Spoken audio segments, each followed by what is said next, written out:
ప్రియమైన విశ్వాసులకు ప్రేమతో ఈ శుక్రవారపు స్త్రీల సమాజ కూడకు ఆహ్వానిస్తూ ఉన్నాను. లైవ్లో వింటున్న వారిని బట్టి కూడా దేవుణ్ణి స్తుతిస్తున్నాను. మీకు కూడా ప్రేమపూర్వక ఆహ్వానం. ఈరోజు మనం ఎస్తేరు గ్రంథం 6వ అధ్యాయాన్ని ధ్యానం చేస్తాం. ప్రార్థన చేసుకుందాం. ప్రేమ నమ్మకమైన తండ్రి, మీకు స్తుతులు చెల్లిస్తున్నాం. నీవెంతైనా నమ్మదగిన వాడు, చాలినవాడు, సర్వశక్తిమంతుడు.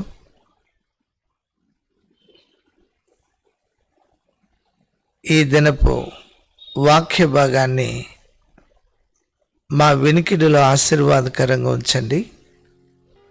వింటున్న వారందరి జీవితాల్లో మేలు కలుగునట్లుగా నీ మంచి ఉపదేశాన్ని అనుగ్రహించు.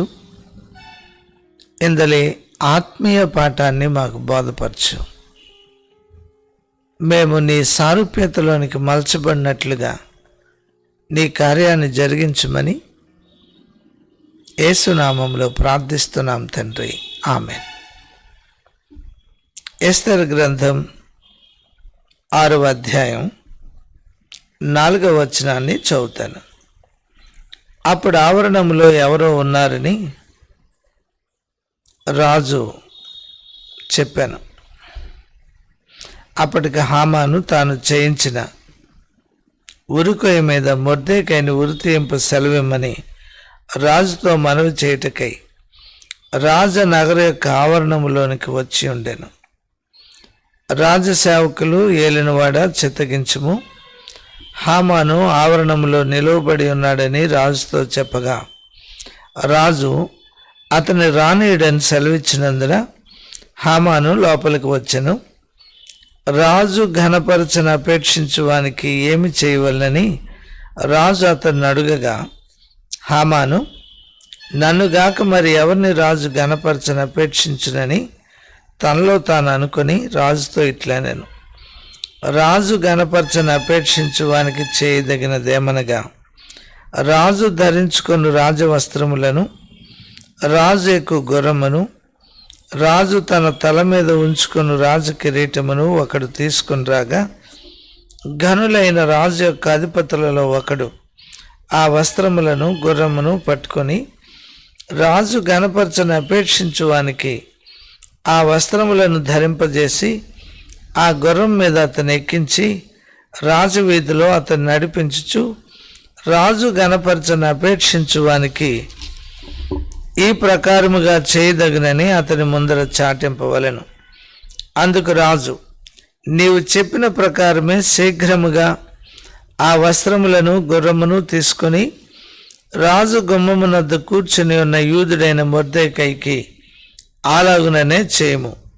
నీవు చెప్పిన దానిలో ఒకటియు విడువక అంతయు చేయమని హామానుకు ఆజ్ఞ ఇచ్చెను.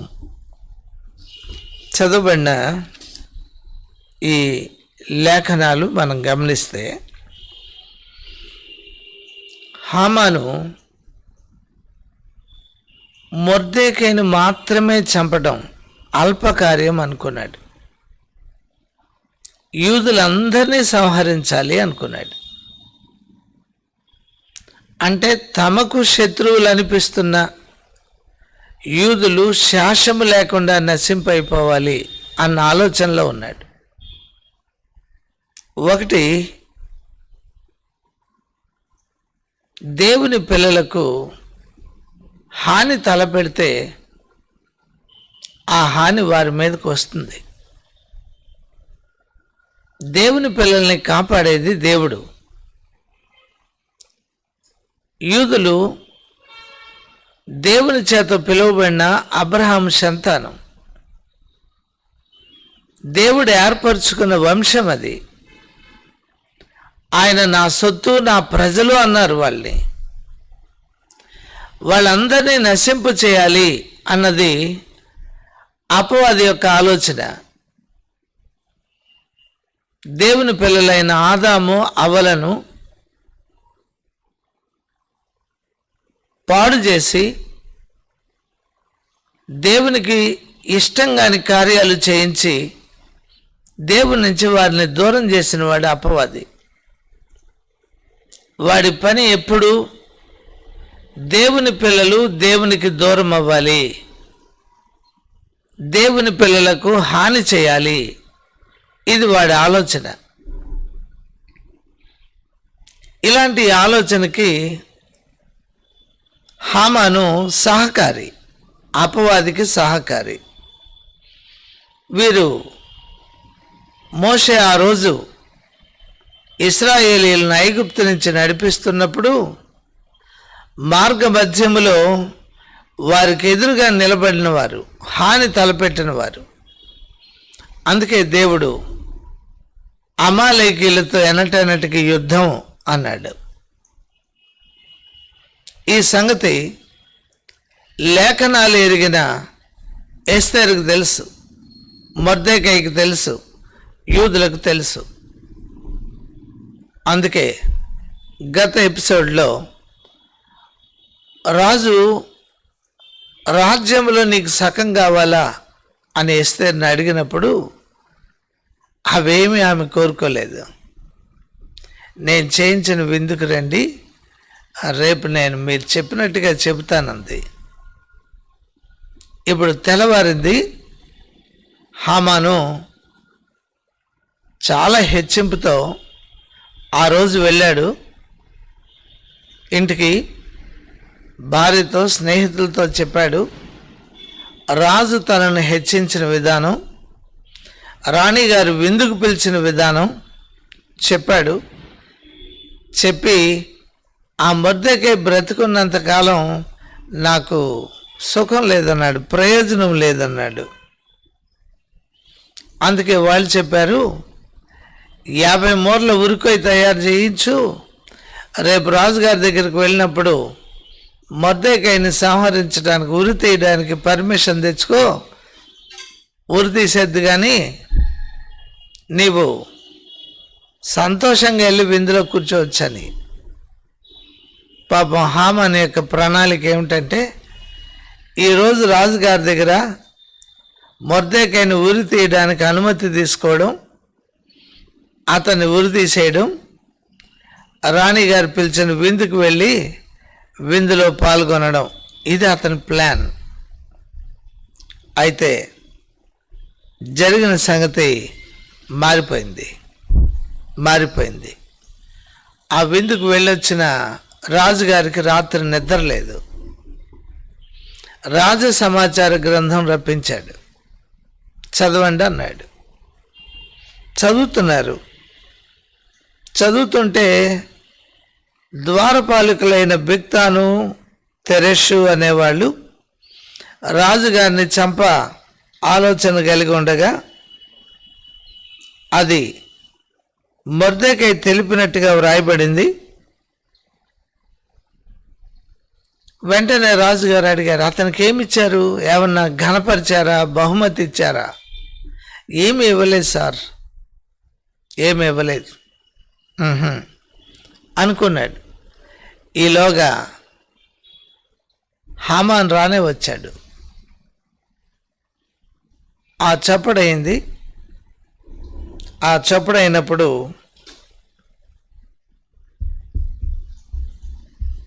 ఆవరణంలోకి వచ్చిన హామాన్ యొక్క ఉనికి రాజుగారికి చెప్పబడింది. రమ్మనండి అన్నాడు. హామాన్ వచ్చాడు. హామాన్ వచ్చిన తర్వాత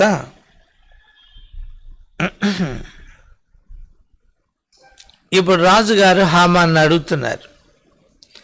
రాజు ఘనపరచాలి అని అనుకుంటే ఒక వ్యక్తిని ఎలా ఘనపరిస్తే బాగుంటుంది చెప్పండి హామాన్ గారు అంటే, అప్పుడు హామాన్ అంతరంగంలో ఇలా అనుకున్నాడు, నన్ను తప్ప ఎవరిని ఘనపరుస్తాడు?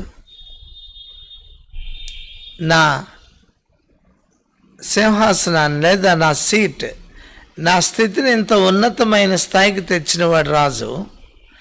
ఇప్పుడు అతని అంతరంగంలో ఘనపరచాలనేది నన్నే ఘనపరిచే ఉద్దేశం ఉంటుంది అని ఇట్లా చెప్పేశాడు. రాజుగారు వేసుకునే బట్టలు, ఆయన ప్రయాణం చేసే గుర్రం మీద ఎక్కించాలి, ఆయన పెట్టుకునే కిరీటం పెట్టాలి, ఆయన ఉంగరం పెట్టాలా, రాజు ఎవరినన్నా గనపరచాలంటే ఇలా గనపరుస్తాడు హో అని రాజ సేవకుల్లో పెద్ద సేవకుడు ఇవి పట్టుకుని రాజవీధిలో ప్రకటించాలి అని. రాజుగారు వెంటనే సరే అయితే మొర్దెకైకి అలా చేసిరా, ఏమి తక్కువ చేయకు అన్నాడు. అరే ఇప్పుడు ఈరోజు ఈ ఉదయం అతను ఉరి తీయాలన్న ప్లాన్, కానీ ఇప్పుడు ఏం చేయాల్సి వచ్చింది? ఎవరిని ఉరి తీయాలనుకున్నాడో ఆ వ్యక్తిని రాజుగారు వస్త్రాలు ధరింపజేసి ఉంగరం పెట్టి కిరీటం పెట్టి గుర్రం ఎక్కించి ఆ గుర్రం కళ్ళెం పట్టుకుని ఊరంతా తిప్పాలి కదా, రాజు వీధిలో తిప్పాలి, అతన్ని ప్రకటించాల్సింది తనే. అతడే పెద్ద ఉద్యోగస్తుడు, తన నోటితో ప్రకటించాలి. ఎవరిని ఉరి తీయాలనుకున్నాడో అతన్ని గురించి ప్రకటించాలి. ఇది అతనికి చాలా సిగ్గు అనిపించి తల కప్పుకొని ఇంటికి వెళ్ళాడు. ఇంటికి వెళితే అక్కడ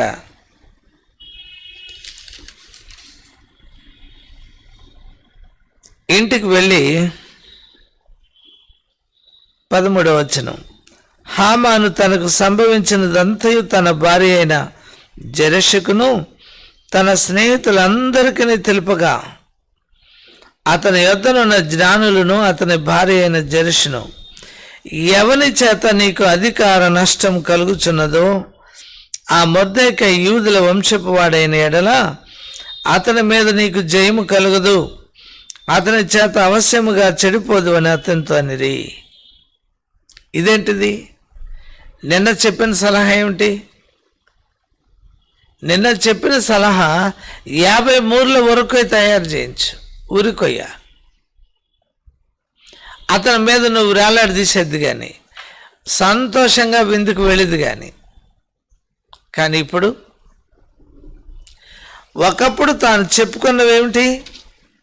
తన భార్యకు స్నేహితులకు 5:11 తనకు కలిగిన గొప్ప ఐశ్వర్యం, చాలామంది పిల్లలు, తను రాజు ఘనపరిచి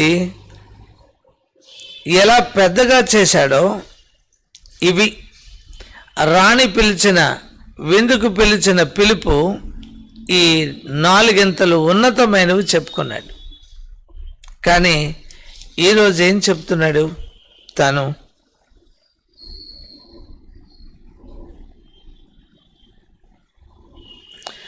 పదమూడు, హామాను తనకు సంభవించినదంతయు, తాను ఏమనుకుని వచ్చాడో, ఏమి చేయాల్సి వచ్చిందో ఇవంతా చెప్పాడు.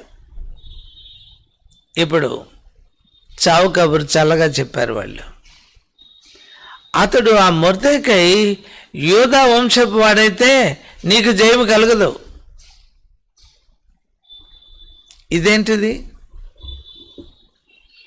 ఇప్పటి వరకు చెప్పింది ఏమిటి, ఇప్పుడు చెబుతున్నది ఏమిటి? ఈలోగా భటులు వచ్చారు.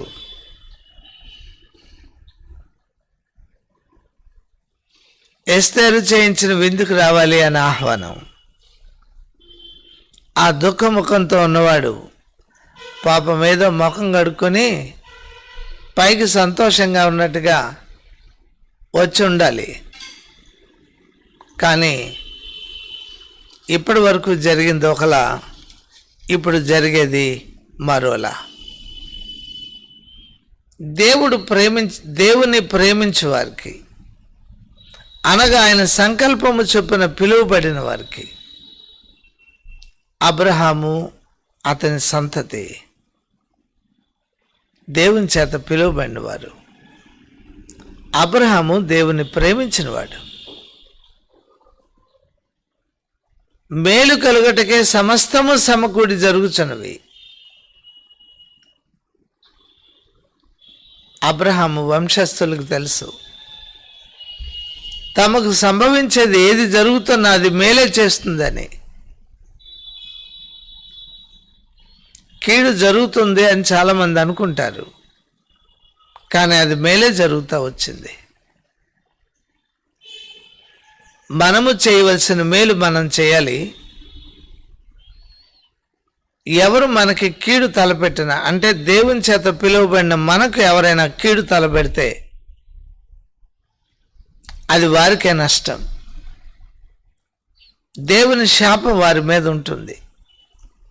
ప్రియమైన వారులారా, ఈ సందర్భంలో దేవుని పిల్లలుగా ఉన్నవారు, నీ భార్యో, నీ భర్తో, నీ పిల్లలో, నీ తల్లిదండ్రులో, లేదా నీ సహోదర సహోదరిలో వారికి నువ్వు నష్టం తలపెట్టినా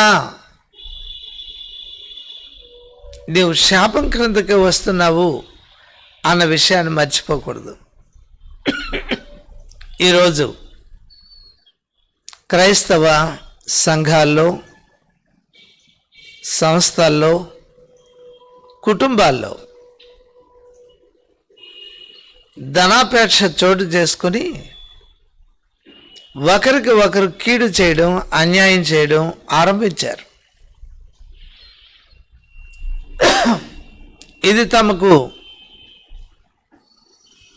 శాపాన్ని తెచ్చిపెడుతుందని, నష్టాన్ని తెచ్చిపెడుతుందని తలంచట్ల.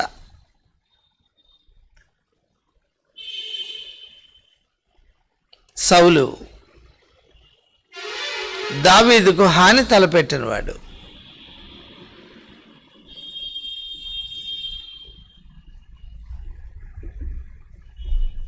దావీదుకు హాని తలపెట్టిన వాళ్ళు అమ్నోను కూడా హాని తలపెట్టాడు.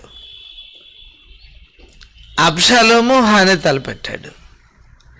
అది వారికి కీడవుతుందని వారికి తెలీదు. మాకు దేవుని వాగ్దానాలు ఉన్నాయి అనుకోవచ్చు, కానీ నువ్వు నడిచే మార్గం వాక్య విరుద్ధంగా జరుగుతున్నప్పుడు ఖచ్చితంగా ఆ నష్టం, కీడు అనుభవించాల్సి వస్తుంది. అందుకే ఈరోజు మనం గ్రహించాల్సింది, మనము దేవుని శత్రువైన అపవాదితో యుద్ధం చేయాల్సిన వాళ్ళం. ఎలా చేస్తాం ఈ యుద్ధం? విశ్వాసముతో ప్రార్థన చేయాలి, విశ్వాసముతో చేయాలి, వాక్యానికి కట్టుబడి జీవించాలి. అంతే యుద్ధం. శరీరధారిగా వచ్చిన ప్రభువునే ప్రలోభ పెట్టాలనుకున్న ఆలోచన అపవాది. కేవలం నరమాత్రులమైన మనల్ని ప్రలోభ పెట్టడం అతడికి కష్టం కాదు. కానీ మన వాక్యం వెరిగి బ్రతికినట్లయితే, వాక్య క్రమములో మనం బ్రతికినట్లయితే ఖచ్చితంగా విజయం మన వంతు అవుతుంది. యూదులందరూ ఎస్తేరుతో సహితం చేసిన పని ఏమిటంటే ఉపవాసం ఉండి ప్రార్థన చేయడం. ఈ ఉపవాసముతో ఉండి ప్రార్థన చేయడం ద్వారా అప్పటి వరకు ఉన్న పరిస్థితులు ఆల్ ఆఫ్ ఎ సడన్ తారుమారైపోయాయి. ఏ మొద్దకైనా ఉరి తీయాలి అన్న ఆలోచనను సఫలం చేసుకుందాం, రాజుగారు అనుమతి తీసుకుందాం అనుకున్నాడో, ఏ టైంకి ఉరి తీయాలనుకున్నాడో ఆ టైంకి ఊరేగించాల్సి వచ్చింది. ఎవరు మార్చారు? ఇది ప్రభువే మార్చాడు. ఒకటి స్వానుభవంలో నేను చెప్పేది ఏమిటంటే, దేవుని పిల్లల యొక్క క్షేమాన్ని మనం కోరుకోవాలి. వారి క్షేమం కొరకు మన వంతు సహాయం చేయగలిగిందంతా చేయాలి. అదే మన జీవితాలకు ఆశీర్వాదం. ఆయన దాచి ఉంచిన మేలు ఉంటుంది. ఆ మేలు తగిన కాలంలో అది బట్టబయలవుతుంది, అది మనకు వెల్లడి చేయబడుతుంది. ఈ విషయాన్ని మనం మర్చిపోకూడదు. ఈ విషయాన్ని మర్చిపోకూడదు. మొర్దెకై రాజుకు మేలు చేశాడు. ఆయన ఫలితం వెంటనే రాలా. చాలామంది ఫలితం వెంటనే రాకపోతే ఏమో ఇంత మేలు చేశాను, నాకేం కలిగింది అనుకుంటారు. లేదు లేదు, దేవుడు అన్యాయస్తుడు కాదు. దేవుని యొక్క ఉద్దేశం మేర నీవు మేలు చేసినప్పుడు నీ కొరకు మేలే దాగి ఉంటుంది. అపవాది ఈలోపు నీ విశ్వాసాన్ని భ్రష్టు పట్టించడానికి పరిస్థితులు తారుమారయ్యేటట్లుగా చేస్తాడు. కష్టమో నష్టమో మీదకొచ్చినట్లుగా చేస్తాడు. కానీ నువ్వు దేవుని యందు విశ్వాసం ఉంచి నిబ్బరంగా ఉంటావా? ఒకరోజు నీకు రాదగిన మేలు నీ దగ్గరకు వస్తుంది.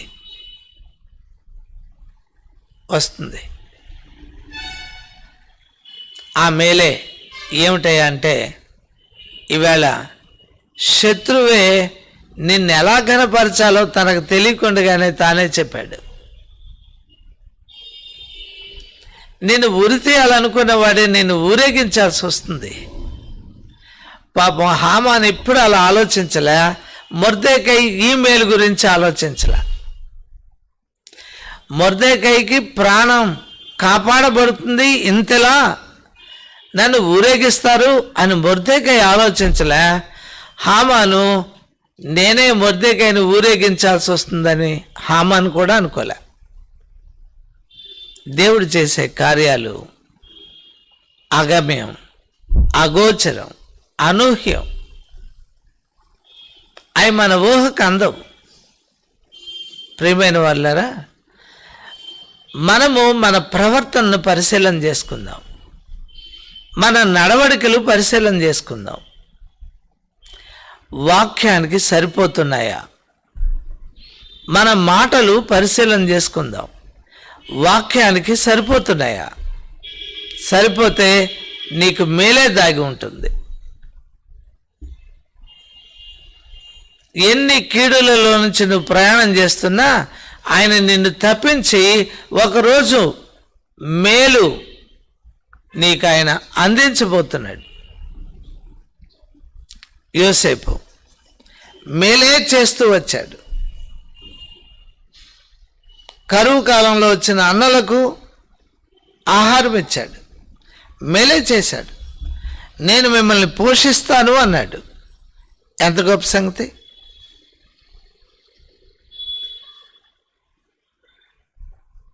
యోసేపుకు దేవుడు దాచి ఉంచిన మేలు ఎంత గొప్పదో అక్కడికి తీసుకువెళ్ళాడు. ఐగుప్తులో గొప్ప అధికారి అయ్యాడు.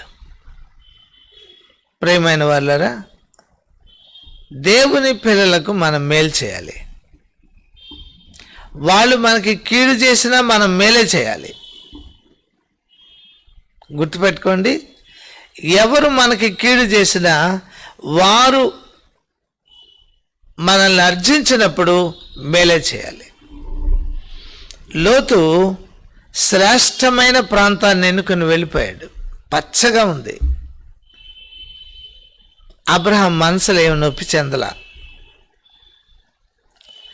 లోతు కొలపెట్టబడ్డాడని, అతని ఆస్తి అంతా శత్రువులు తీసుకుపోతున్నారని విని అబ్రహాం పోయి వారిని జయించి లోతు అతని కుటుంబం అంతటిని తిరిగి మళ్ళీ అతనికి అప్పగించాడు. మేలు చేశాడు. లోతు వల్ల కలిగిన నష్టానికి మన అంతరంగంలో చాలా వ్యధ చెంది వారికి మనం కీడు తలపెడతాం. అబ్రహాం అట్లా చేయలేదు. అతడు విశ్వాసి. తన విశ్వాసములో నుంచి ఆలోచిస్తున్నాడు. తన విశ్వాసములోంచి చూస్తున్నాడు. తన భవిష్యత్తు తనకు అర్థమవుతుంది. నిజమే, అంత గొప్ప సంగతి అబ్రహాంకు జరిగింది. అబ్రహాం జీవితంలో మేలే పొందాడు, కీడేం పొందలే. చాలామంది కీడు చేశామనుకున్నారు, కానీ అది అబ్రహాంకి మేలే అయింది. అందుకే పౌలు గారు రోమీయులకు రాస్తూ 8:28 ఇలా అన్నాడు, దేవుని ప్రేమించు వారికి, అనగా ఆయన సంకల్పము చొప్పున పిలువబడిన వారికి మేలు కలుగుటకే సమస్తము సమకూడి జరుగుతున్నవి అని.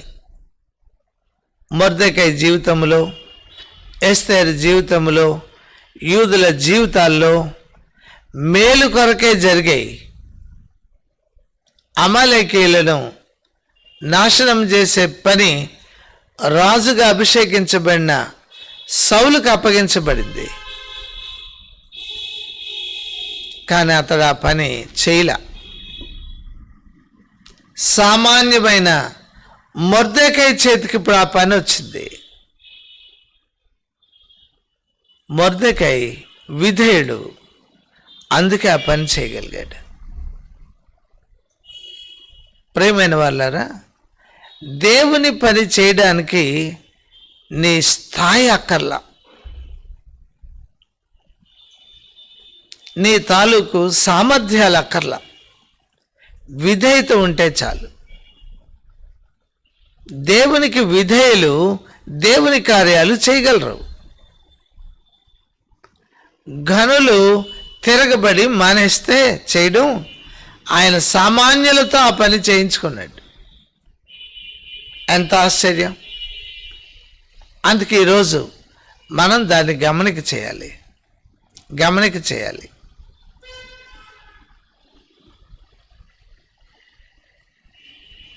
ఈ విషయాన్ని మనము ఆలోచించినప్పుడు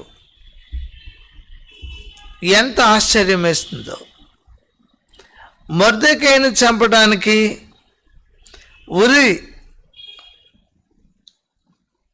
ఉరి కొయ్యను సిద్ధం చేయించి అనుమతి కోసం వచ్చిన వాడు మొర్దెకైను ఊరేగించాల్సి వస్తుంది అని ఎవరు ఆలోచిస్తారు?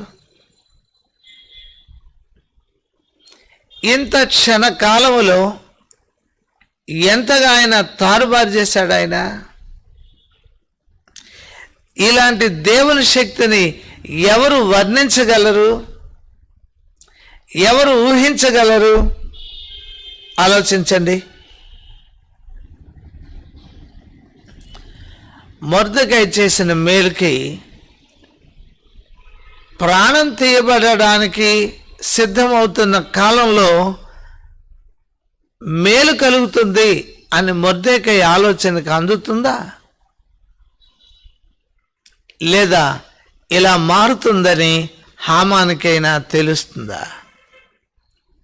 ఇద్దరికీ తెలియదు. అది దేవుని కార్యం. రాజుగారికి నిద్ర పట్టకుండా చేసిన వాడు ఆయనే. అతని ఆలోచనలోకి ఏమి తేవాలో అది తెచ్చిన వాడు ఆయనే. ఈ ఊరేగించి ఇంటికి వెళ్ళిన వాడు ప్రతికూలమైనటువంటి స్టేట్మెంట్ తన భార్య నోట వినాల్సి వచ్చింది. స్నేహితులైన జ్ఞానుల నోట వినాల్సి వచ్చింది. అంతట్లోకి భటులు వచ్చారు. అయా, విందు సిద్ధమైపోయింది, త్వర రమ్మని పిలుస్తున్నారు అని వెళ్ళాడు. ఇంకా ఆ సందర్భంలో అతని జీవితం, అతని కథ పూర్తికి వచ్చేస్తుంది, సమాప్తం అయిపోతుంది. ప్రియమైన వాళ్ళారా, మీరు క్రైస్తవ కుటుంబమేనా? క్రైస్తవ సంఘంలో సభ్యులు కదూ?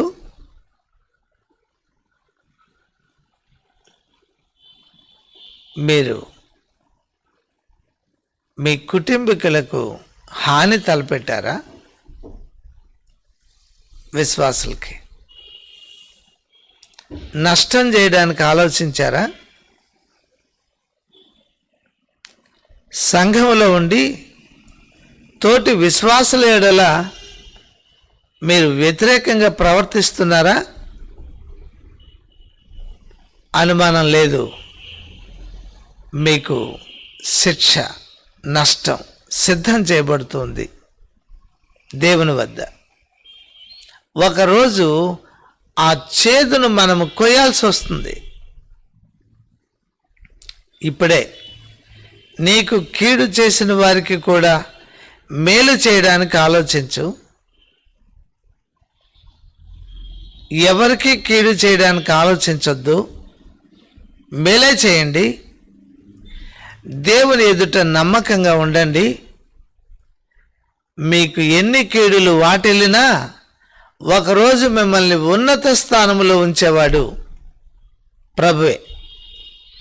మనం ఆయనను ప్రేమించాలి, ఆయన మాటకు లక్ష్యం ఉంచాలి, గౌరవించాలి, విధేయులు అవ్వాలి, దాన్నే మనం జరిగించాలి. అప్పుడు ఖచ్చితంగా మనకి మంచి ఫలితాన్ని ఎవరిస్తారంటే ప్రభువే ఇస్తారు. హెచ్చించేవాడు, ఉన్నతమైన స్థానానికి తీసుకువెళ్ళేవాడు ఆయనే.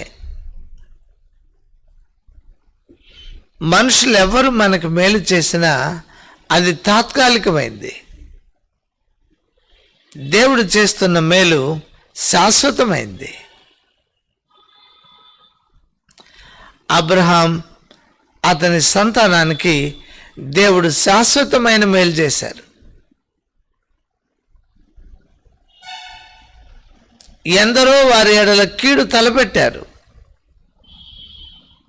వారు అదే పంట కోశారు, అదే కీడు తమ జీవితాల్లో అనుభవించారు, నష్టపోయారు. ఈ రోజుకి లోకం దీన్ని మర్చిపోతుంది. అందుకే ఎవరు క్రైస్తవులకు కీడు తలపెట్టారో వారు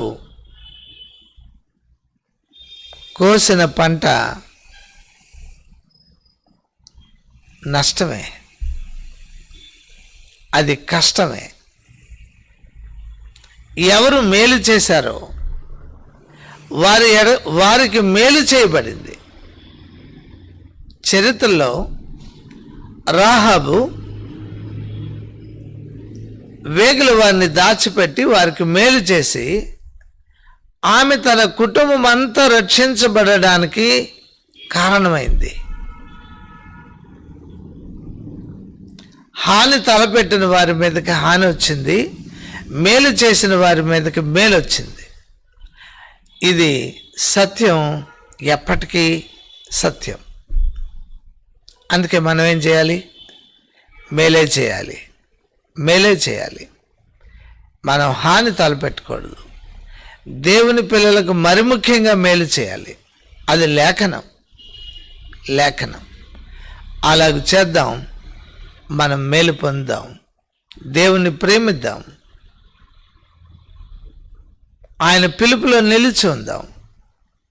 ఆ పిలుపులో ఉన్న వారికి మేలు చేద్దాం. దేవుడు చేసే మేలును, ప్రతిఫలాన్ని మన బ్రతుకులో అనుభవిద్దాం. మరలా వచ్చే వారం కలుస్తాం, ప్రార్థన చేసుకుందాం. ప్రేమగల తండ్రి, మీకు స్తుతులు చెల్లిస్తున్నాం. చదవబడిన ఎస్తేరు గ్రంథం 6వ అధ్యాయంలోంచి మీరు మాతో మాట్లాడారు. అందుకు మీకు స్తుతులు చెల్లిస్తున్నాం. నిజమే, అపవాది నీ పిల్లలను కడముట్టించాలని ఆశతో, ఆలోచనలతో పరుగులు తీస్తున్న సమయంగా కనబడుతుంది. కానీ నీ పిల్లలను మీరు పట్టించుకునేవారు, మీ భద్రత ఇచ్చేవారు. శత్రువు ఒడ్డిన ఊరిలో తానే పడేటట్లుగా చేసేవారు.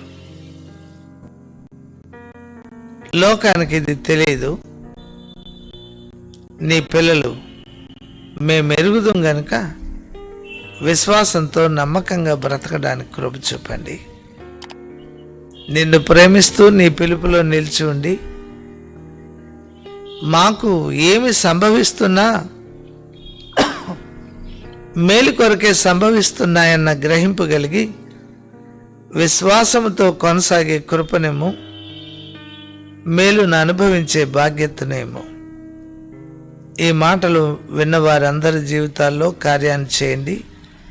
ఎక్కడైనా ఎవరైనా ఆలోచనలో కానీ, క్రియల్లో కానీ, మాటల్లో కానీ తప్పిపోయి ఉంటే సరి చేసుకునే భాగ్యతేమో, మేలు అనుభవించే కృపనేమో.